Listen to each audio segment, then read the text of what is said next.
আসসালামু আলাইকুম রহমতুল্লাহি ওয়া বারাকাতুহু। সম্মানিত দর্শক, জাতীয় রাজনীতিতে শেখ হাসিনার গুরুত্ব কোনো অবস্থাতেই গুরুত্বহীন করা যাচ্ছে না। তিনি দেশের ভিতরে নেই, দিল্লিতে আছেন। মাঝে মাঝে আমরা তার শব্দ শুনি, আওয়াজ শুনি, কিন্তু গত 17 মাসে তার চেহারা সুরত আমরা একবারও দেখিনি, যেটাকে ফিজিক্যাল অ্যাপিয়ারেন্স বলা হয়। আবার তার যে শব্দ বা কথাগুলো, এগুলো নিয়ে নানা রকম বিতর্ক আছে। কেউ বলেন এগুলো আর্টিফিশিয়াল ইন্টেলিজেন্স বা এআই দিয়ে, প্রযুক্তি দিয়ে তৈরি। এবং আপনারা জানেন যে টেকনোলজি এখন এমন পর্যায়ে চলে এসেছে, আপনি যদি চান আমার কণ্ঠটি নকল করে হুবহু আমার যে কোনো বক্তব্য, মানে আমি যা বলতে চাই এরকম তৈরি করবেন, yes you can do it. Ultimately 100% accuracy আসবে কেবলমাত্র যদি আপনি এটাকে পরীক্ষা করেন, তখন ধরা পড়বে এটা এআই নির্মিত। কিন্তু সাধারণভাবে আপনি 1% আপনি এদিক ওদিক পাবেন না। এমন সব প্রযুক্তি চলে এসছে, যেমন ধরুন গোলাম মাওলা রনি কেমন মানুষ, আপনি একটু চ্যাট জিপিটিকে জিজ্ঞাসা করে দেখেন সে কি বলে। আপনি একটু জিজ্ঞাসা করেন যে গোলাম মাওলা রনির ব্যক্তিগত জীবন কেমন, তার ছেলে মেয়ে কেমন। ইভেন আমি এ যাবৎকালে যত লেখাগুলো লিখেছি, অলমোস্ট 50 লক্ষ ওয়ার্ড 2009 থেকে এ পর্যন্ত লিখেছি, যেগুলো জাতীয় দৈনিকে প্রকাশিত হয়েছে, এবং এগুলো সবই বই আকারে প্রকাশিত হয়েছে। এরকম একটা সিঙ্গেল লেখা আপনি শুধু শিরোনাম দিয়ে সেই চ্যাট জিপিটিকে বলেন এটা বের করে দাও, সে আপনাকে বের করে দেবে। আমি গোলাম মাওলা রনি কি ভাবছেন আজকের দিনে আমি কি ভাবছি, আপনি জিজ্ঞাসা করে দেখেন চ্যাট জিপিটিকে, সে কি বলে দেয়। আপনি বলেন যে তার একটা বক্তব্য শুনতে চাই, আপনি আমার ভাষা দিয়ে বলেন যে গোলাম মাওলা রনির কণ্ঠে শেক্সপিয়ারের একটা কবিতা শুনতে চাই। আমি তো কোনোদিন শেক্সপিয়ারের কোনো কবিতা আবৃত্তি করিনি, কিন্তু দেখুন আপনাকে চ্যাট জিপিটি একেবারে হুবহু আপনাকে সেই আমার কণ্ঠ শুনিয়ে দেবে শেক্সপিয়ারের যে কোনো একটি কবিতা বা যে কোনো একটি ডায়ালগ। এই হলো প্রযুক্তি।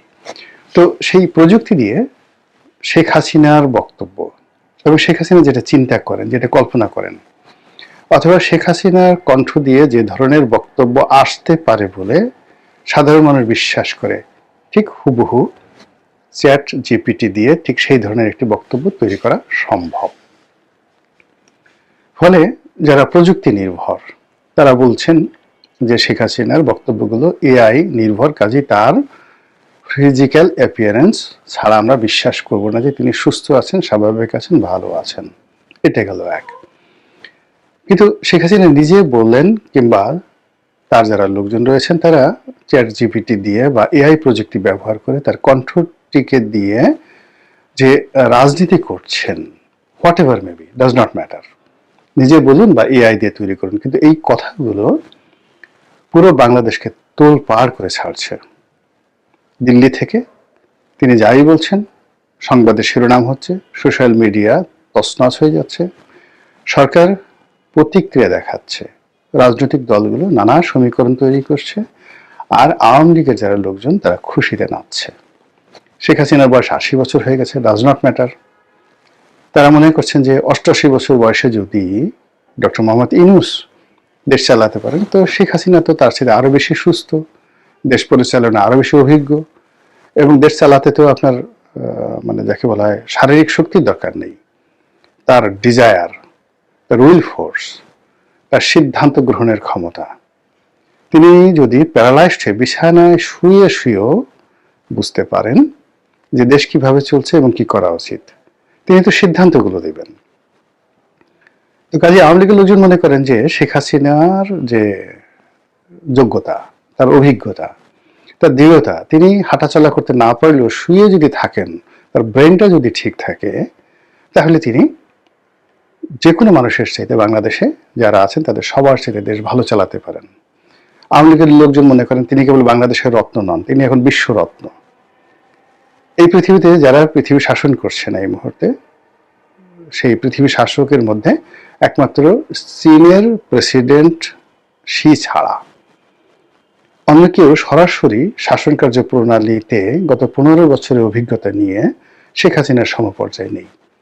2009 সালে শেখ হাসিনা যখন শাসন ক্ষমতা শুরু করেছিলেন, ঠিক সেই সময়টাতে বিশ্ব যে সকল নেতৃবৃন্দ ছিলেন তারা কেউ নেই একমাত্র চীনের প্রেসিডেন্ট ছাড়া। আর রাজতন্ত্রের দেশে রাজারা আছেন, সৌদি আরবে রাজারা আছেন, তারপরে ইরানে খামিনি সাহেব আছেন, কিন্তু তারা শেখ হাসিনার মধ্যে কেউ শতভাগ একেবারে অ্যাক্টিভলি জুডিশিয়ারি, এক্সিকিউটিভ, মিলিটারি সবগুলো তিনি এক হাতে হ্যান্ডেল যেভাবে করেছেন, এটা আসলে শেখ হাসিনা সাহেব কেউ করেনি। এই কারণে আওয়ামী লীগের যারা নেতাকর্মী, তাদের যারা প্রতিপক্ষ, যতই শেখ হাসিনাকে স্বৈরাচার, ফ্যাসিবাদী যা কিছু বলুক না কেন, তারা মনে করেন যে তিনি গণতন্ত্রের জন্য, রাজনীতির জন্য, সুশাসনের জন্য, দেশের উন্নয়নের জন্য ল্যান্ডমার্ক। তো ওই যে তার যে কণ্ঠ, সেটা এআই নির্মিত হোক কিংবা তিনি নিজে বলুন, হোয়াট এভার মেবি, আওয়ামী লীগের লোকজন এটাকে মনে করছেন তাদের মানে প্রাণবায়ু। তারা যে বেঁচে আছেন, এই বেঁচে আসার নিঃশ্বাস প্রশ্বাস হলো শেখ হাসিনার বক্তব্য। এরপর দ্বিতীয় যে বিষয়টি রয়েছে সেটি হলো সরকার। এখন যারা আছেন কিংবা আন্দোলনের যারা কর্তা ব্যক্তি, তাদের জন্য এই শেখ হাসিনার যে কণ্ঠস্বর, এটাই এখন তাদের জন্য একটা বিরাট যন্ত্রণা।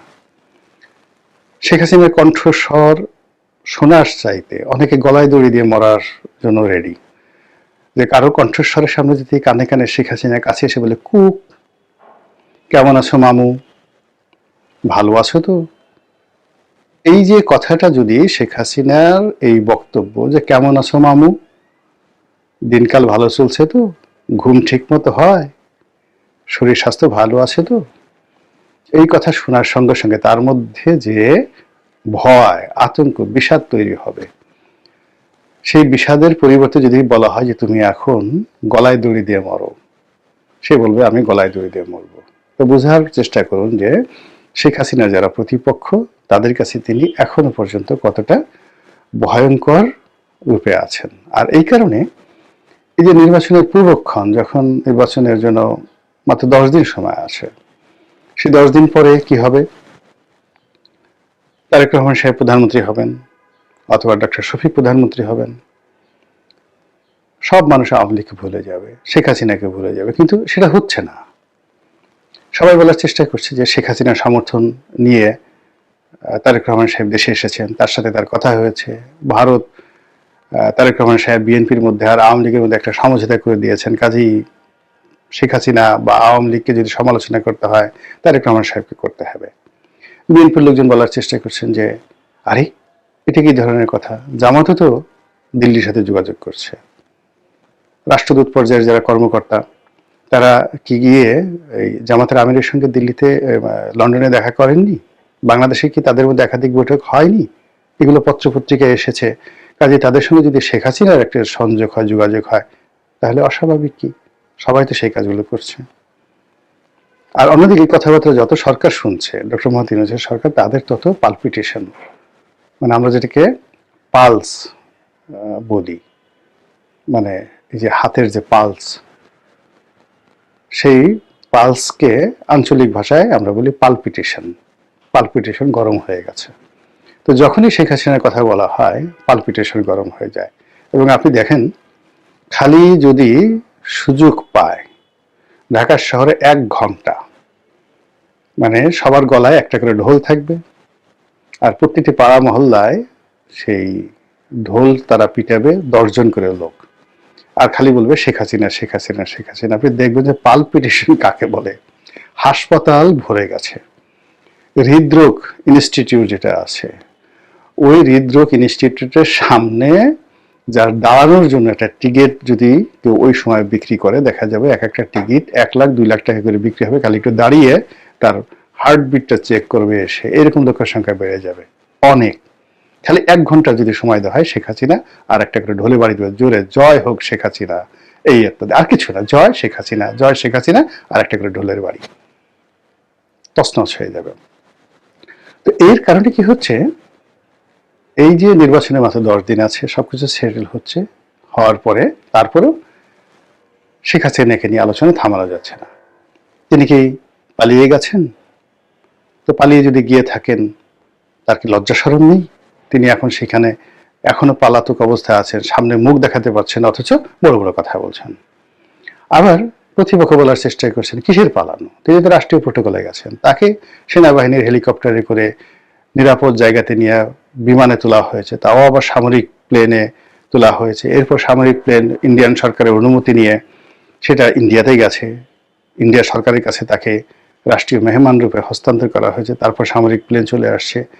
এটা কি ধরনের কথা? কেউ কেউ বলার চেষ্টা করছে আরে তিনি তো এখনো পর্যন্ত, মানে আর বললাম না, এখনো পর্যন্ত আছেন তার পদ পদবি নিয়ে।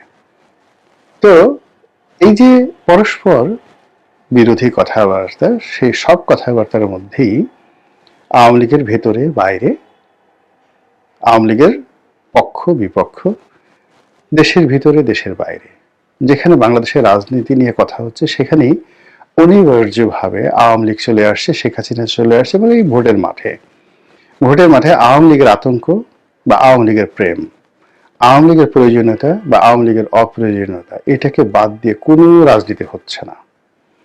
এবং 12 তারিখ সারা দিন যারা নির্বাচনে অংশগ্রহণ করবেন তাদের সকলের পালপিটেশন গরম থাকবে এই আওয়ামী লীগের ভোটের আতঙ্কে। ভোট কোন দিকে যায়, কার দিকে যায়? এটি কি হুজুরের দিকে যায়, নাকি এটি লন্ডনী মুক্তির দিকে যায়?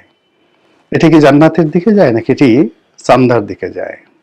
এই বিষয়গুলো নিয়ে যে আলাপ আলোচনা হচ্ছে পর্দার আড়ালে, সেটাই দেখবেন যে আগামী রাজনীতি নিয়ন্ত্রণ করবে। মহান আল্লাহ আমাদের